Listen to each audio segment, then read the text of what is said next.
Valeriia, thank you so much for joining us today. You are in the middle of so much instability, trying to get shelter, trying to help others get to safety. It's just absolute chaos, as we can imagine. But yet, in the middle of all of this, you've been kind enough to take a few moments to help us understand what's going on. Thank you. My absolute pleasure. Thank you very much for the invitation.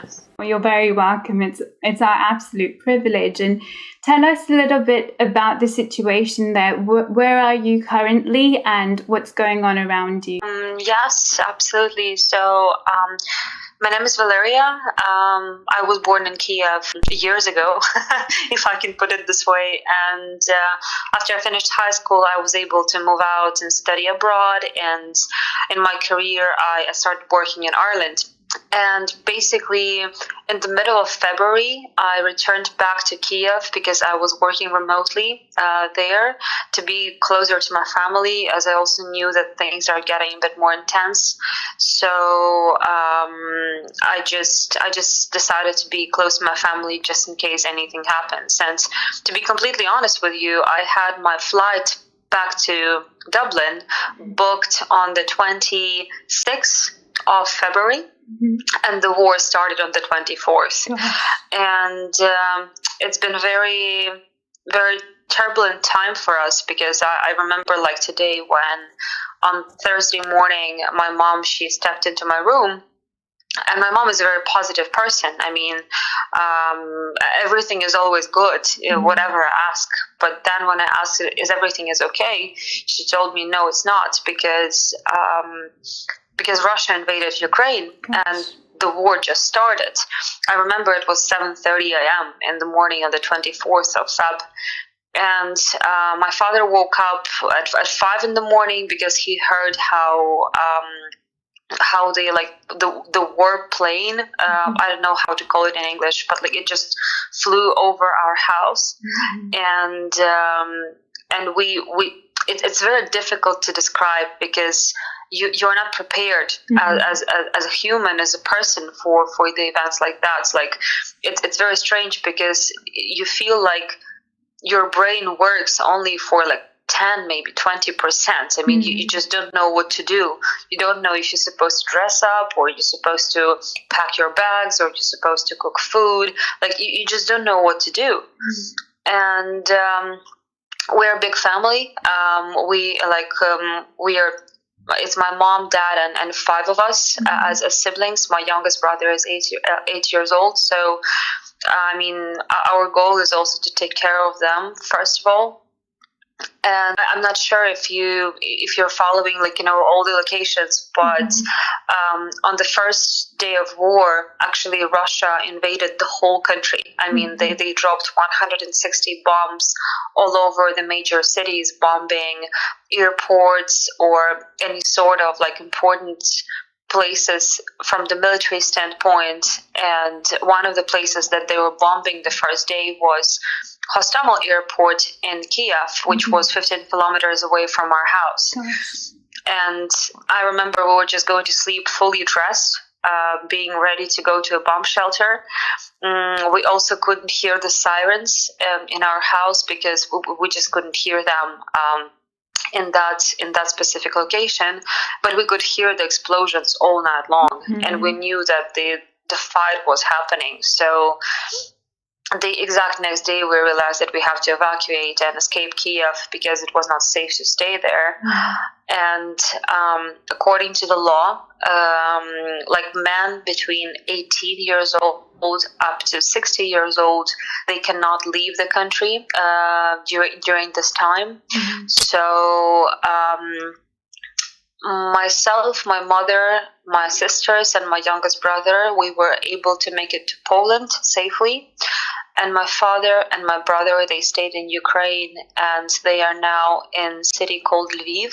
It's on the western part of the country, where they're helping with our local church for people to get to the Polish border.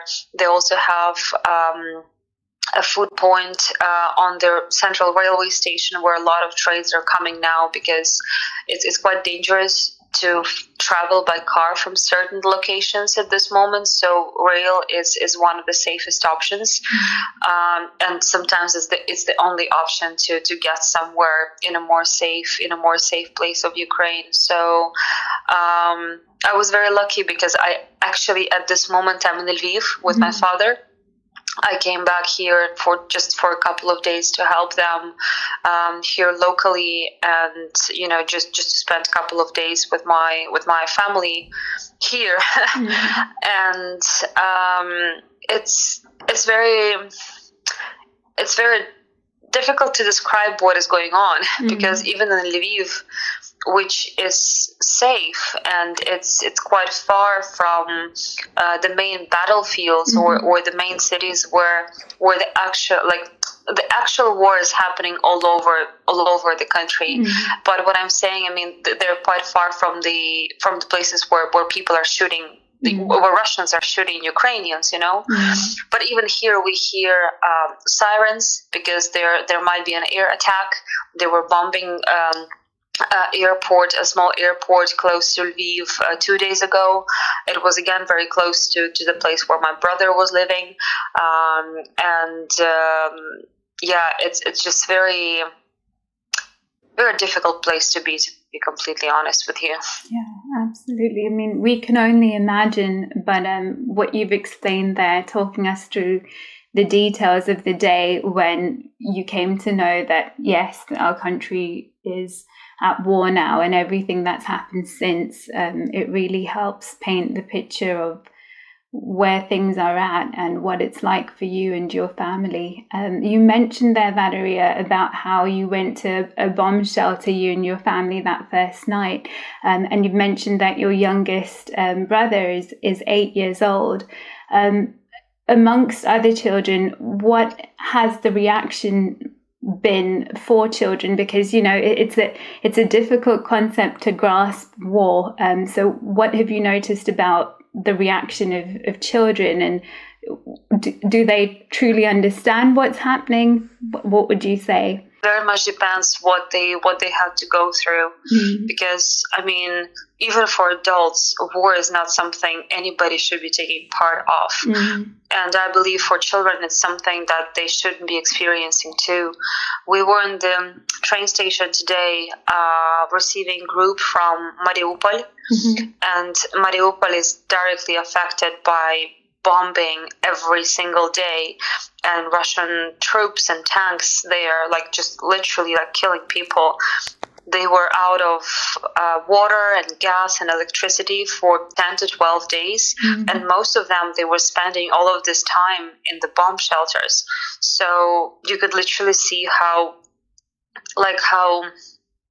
traumatized everybody are, not only children but also their parents. And I mean, there are children who haven't seen much, and their parents were able to evacuate them and take them out of some dangerous places early enough, so they were more sheltered and protected.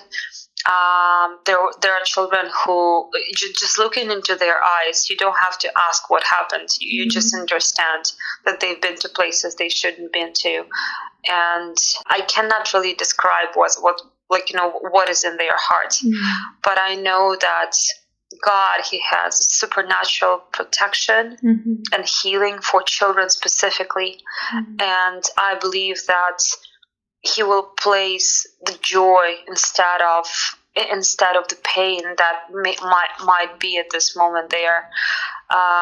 Because the children that we've been meeting so far, they are with families who are already left the war zone, and they are, for instance, traveling to the western part of Ukraine or to other countries in Europe where they can be sheltered and stay in a safe place. But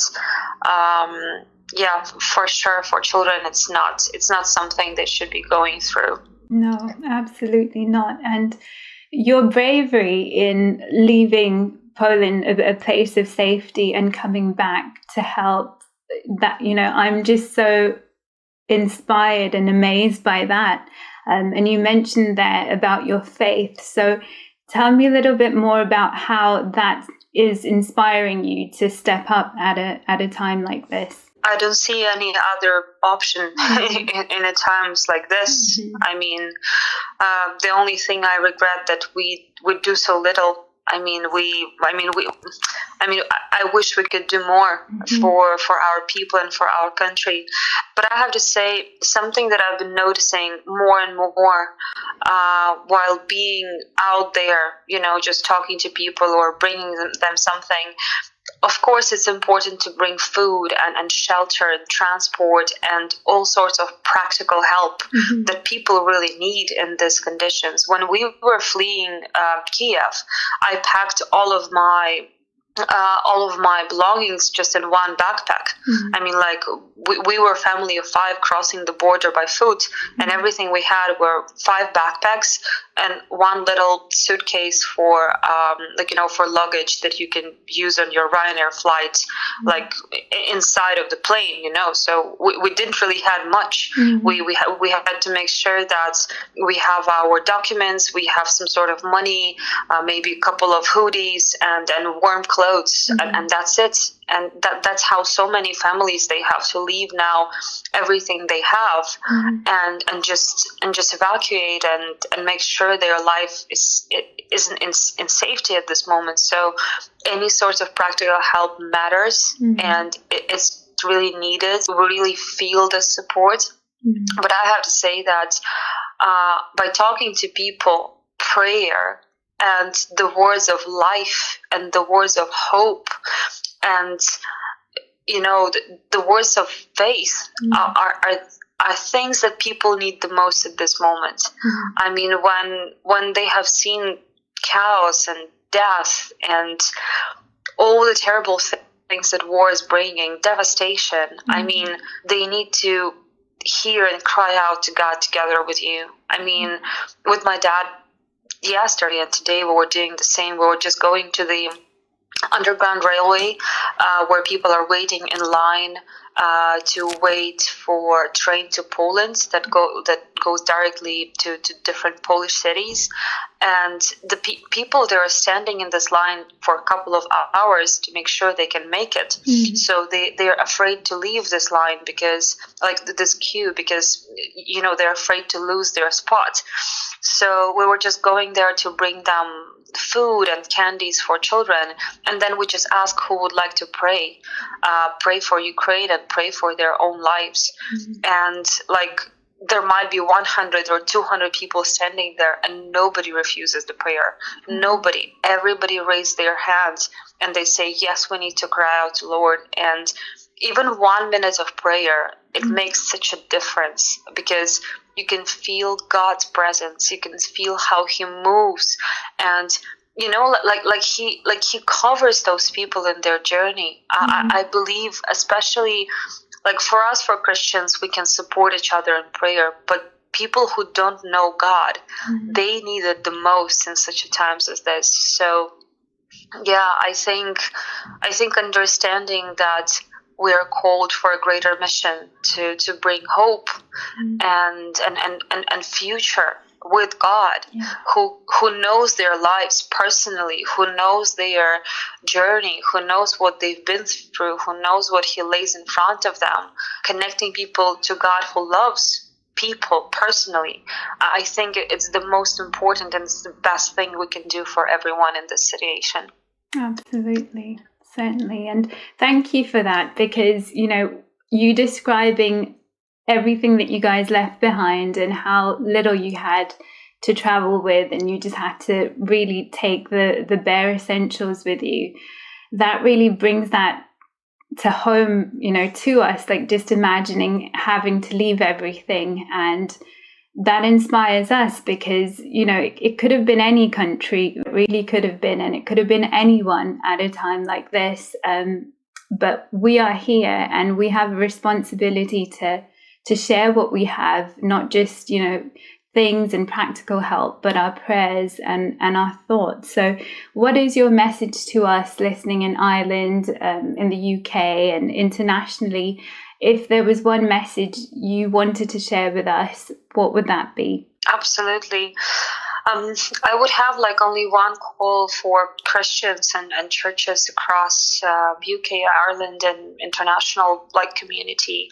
A church in Ukraine, a local church, is doing massive things. I mean, they're literally moving mountains with their prayers, with their hands, with their work. And I would just like to ask to find one local church in Ukraine. Just find one and support them with your prayers and with your finances, because very often logistically it may take so much time to deliver some sort of help or supplies, like, to the places that we need. I have an example of a local church in Chernigiv. It's a city that is bordering with Russia and with Belarus, and they are in the war zone every single day since the first day of war, and they are in a position where they cannot evacuate themselves and their church and their community from that place, but they need to sustain their life, and they need to keep helping people in the neighboring villages and neighborhoods. So by supporting them financially, you can make a huge impact on their lives and into their safety at this moment.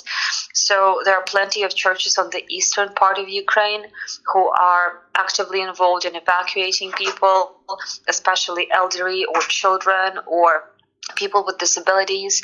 And if it's a small local church, not always they have access to like huge international organizations, or like the organizations or NGOs that are like operating on the country level. I would just have an ask to like people helping people, just helping locally would make a big difference and would make a big impact on everything that we are doing in Ukraine, with support of all of our friends and family and international communities that are supporting us in our fight against fascism, in fact. So that would be my main message.